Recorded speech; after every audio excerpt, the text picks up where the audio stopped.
It just occurred to me the other day, guys, that the title of the movie First Wives Club, and I've never seen it, but it has nothing to do with like the president of the United States, I think. Right? It's like a play on words because they're like the first wives and like they're divorced and now they're second wives. Oh, that's interesting. Right? I also always assumed it was presidential. I've never seen it before, so that's just my... Anybody who's seen that indelible film would not make that mistake. So I'm assuming you haven't seen that indelible I know. film. I haven't seen it. I've said several times that I haven't seen it. I feel like I'm learning a lot about movies this episode. That's not going to stop, Griffin. Okay. Because great news. Finally, we're able to retire Munch Squad.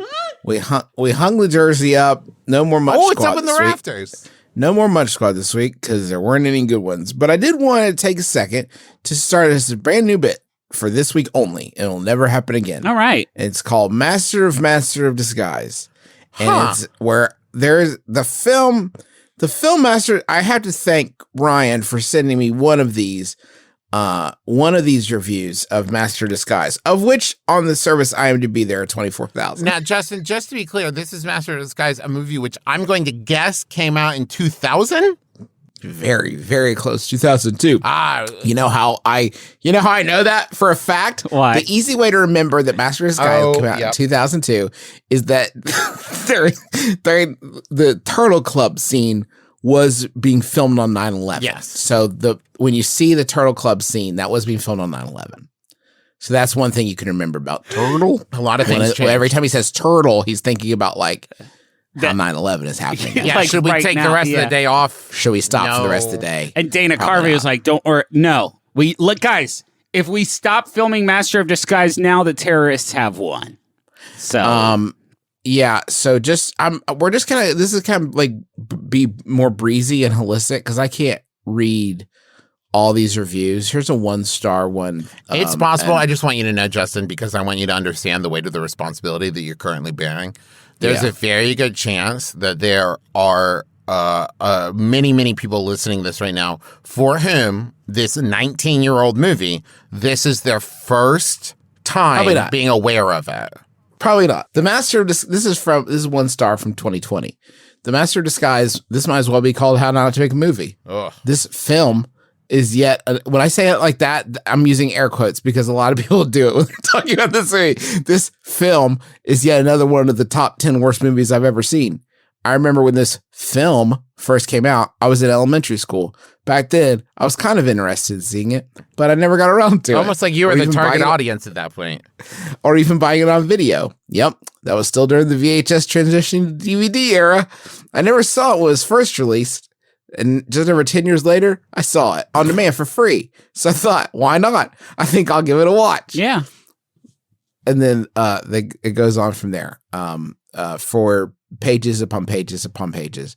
They didn't even like the Turtle Club scene, by the way. That sucks. One thing to point out, the most popular scene is the Turtle Club scene. That supposedly is supposed to be the comedic highlight. It appeared the most frequent in all the commercials and trailers. Believe me, I know. But when I watched it, I was very disappointed. Big shock. It's nothing but Dana Carvey who plays the main character, Pistachio Disguise. No, seriously, that's his name. Spoiler! And before I tear apart Dana Carvey's performance, I just want to say one thing. And this person goes on and on and on. Here's a 1 star from 2005. Oh, Dana, what in goodness name were you thinking? Oh my! Was Brent Spiner in this film? Was this a stinker? I tried to give it as much of a chance as possible because you cannot believe everything you read from critics, and you cannot believe everything you hear with the Master of Disguise. And you can't believe everything you taste. You can. Oh. This is awful. I don't really think they meant it to be awful. Probably not. Listen, we haven't yet tried to make a movie here at McElroy Brothers HQ, but I don't think a lot of people are like, hey, let's really fuck this one up. Oh, like in a fun way, in like The Room or like a bad, like the scary movies? Nah. Let's just do a shit job. No. I don't think they meant it to be awful. I mean, the story sounded good, I'm sure, on paper, to a bunch of film executives who were drunk at the time they heard it. Then it probably got by a bunch of other folks in various forms of development who thought this could really be a silly little film that would catch on, but it wasn't and didn't. In some other universe, I wish there was a better script to punch up the story, but they relied too much on Dana's characters that were god-awful and unfunny. This movie was painful to watch, painful to see talented people on a film in a very untalented movie. Someone should have pulled the plug, ceased production for a decade, something, anything. But here we are. This film is a major pass under any circumstance. That's fucking mean. Like, they're just being mean now. This one's just mean. And I feel like we should look at a better one. Can I also just say that, maybe, I don't know if this is a thing that people do, but maybe we, the three of us could do a punch-up pass on it now, post-production, way post-production, 19 years post-production. 19 years later, we could do our own. That's something to think about. Let's put that on the sticker board while I read this one from Jerome Budd. This is from 2004. The best impression ever. 10 out of 10 stars. Nice. All right. Good. Come on, guys. This movie's great. It has about a dozen moments that would make you laugh to death. That's not a lot. Oh, holy shit. Holy fuck. Wow. Dana Carvey. I can't breathe. How did he go? Just like he always dreams. Laughing at Dana Carvey. Dana Carvey is a fantastic comedian. He does a lot of impressions in the picture that make the movie worthy of a higher grade. About a 7, I'd say. Now, this is from a person who did just give it 10 out of 10 stars. Yeah. So maybe they're just trying to right the ship a little bit. Cool. And the scene from Jaws almost made me laugh. Wait, what? Holy shit. They just cut a scene from Jaws into... I've never seen this movie, but I didn't know you could just do that. Also, the actress that shares the screen with Dana Carvey, as well as Brent, Mr. Data Spider, made a good supporting crew. Now, wait, you couldn't go ahead and find out her name there, reviewer? The actress that shared the screen, and now... Yeah, you're on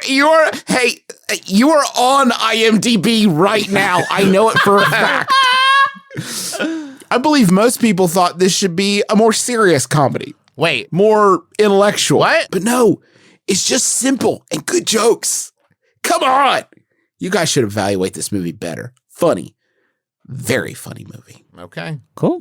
Hey, I have a widescreen monitor, and I have as I'm wont to do when I'm cruising the net, I have it split in half, where one half is one Google Chrome window, and the other half is another Google Chrome window. Mm-hmm. And I have just sort of absentmindedly, I now have the Wikipedia page for the Master of Disguise open on both halves. So I got you just organically made your way there twice. 2 of them.